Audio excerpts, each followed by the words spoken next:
Cerita anak Cindelaras dari Jawa Timur. Kerajaan Jenggala adalah kerajaan yang makmur.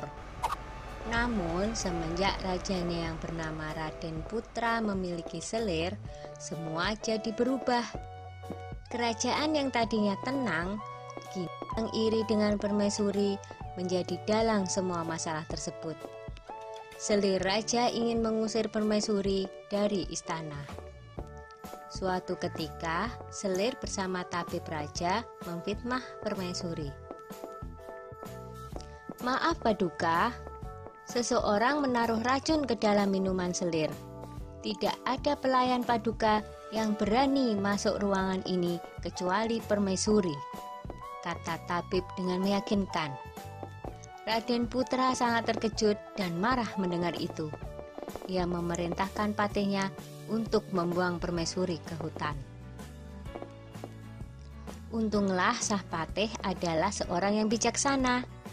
Ia sebenarnya tidak tega meninggalkan permaisuri yang sedang mengandung sendirian di hutan.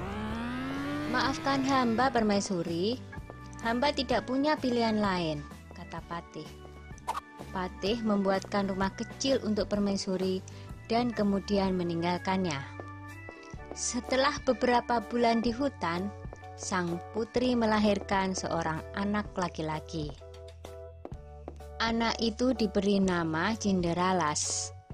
Karena lahir dan tumbuh di hutan, Cindelaras berteman dengan binatang-binatang di hutan itu. Suatu hari, di saat asik bermain, seekor burung Raja Wali menjatuhkan sebutir telur. Cindelaras mengambil telur itu dan bermaksud menetaskannya. Tetapi secara ajaib, telur itu menetas menjadi seekor anak ayam. Cindelaras sangat menyayangi anak ayam itu. Kian hari, anak ayam itu tumbuh menjadi seekor ayam jantan yang gagah dan bersuara merdu. Kicauan seperti seekor burung yang tengah bersiul nyaring. Yang lebih mengejutkan adalah setelah bersiul nyaring, ayam itu berkokok. "Kukuruyuk, tuanku adalah Cindelaras. Rumahnya di tengah rimba, atapnya daun kelapa. Ayahnya Raden Putra." Cindelaras memperlihatkan ayam jantan itu kepada ibunya. Ibu Cindelaras yang mendengar kokok ayam itu akhirnya menceritakan asal-usul mengapa mereka sampai berada di hutan. Mendengar itu, Cindelaras bertekad mengungkap semua kejahatan Selir Raja ke istana. "Aku akan ke istana, Bu. Aku yakin kebenaran akan menang, dan kejahatan akan mendapatkan hukuman yang setimpal." Setelah diizinkan oleh ibunya, Cindelaras berniat pergi ke istana membawa ayam jantannya. Dalam perjalanan, ada beberapa orang yang sedang mengadu kokok ayam mereka. Cindelaras kemudian dipanggil oleh orang-orang itu. "Ayo, kalau berani, adulah kokok ayam jantanmu dengan ayamku. Ayam siapa yang paling keras suaranya?" tantang orang itu. "Baiklah," jawab Cinderaras. Ketika diadu, ternyata ayam jantan Cinderaras berkokok lebih keras. Ia mengalahkan semua lawannya satu persatu. Ayam Cindelaras tak terkalahkan. Berita tentang kehebatan ayam Cindelaras tersebar dengan cepat hingga terdengar oleh Raden Putra.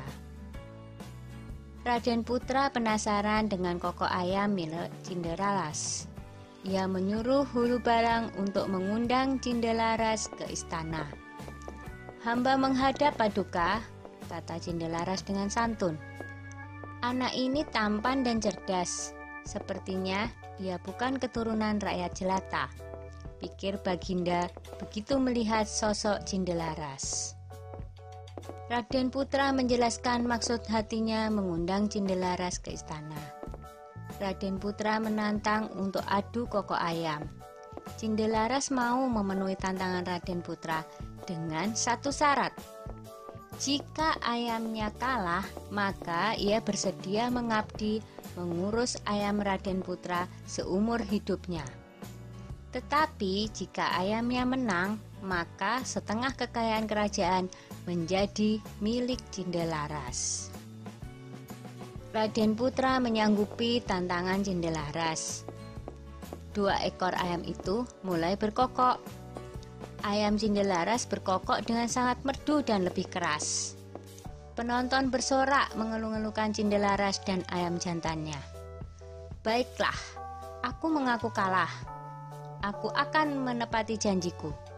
Tapi, siapakah kau sebenarnya, anak muda? Kata Raden Putra penasaran.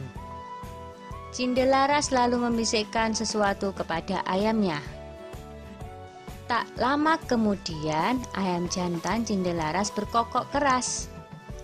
Kukuruyuk, tuanku adalah Cindelaras. Rumahnya di tengah rimba. Atapnya daun kelapa, ayahnya adalah Raden Putra. Begitu berulang-ulang. Raden Putra kaget mendengarnya, lalu bertanya, "Benarkah apa yang aku dengar?" Lalu Cindelaras menjawab, "Benar, Baginda.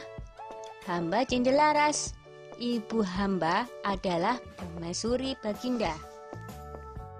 Bersamaan dengan itu, sang patih segera menghadap dan menceritakan semuanya.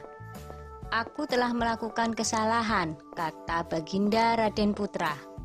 "Aku akan memberikan hukuman yang setimpal pada selir dan tabibku yang bersekongkol dengannya," lanjut Baginda dengan murka.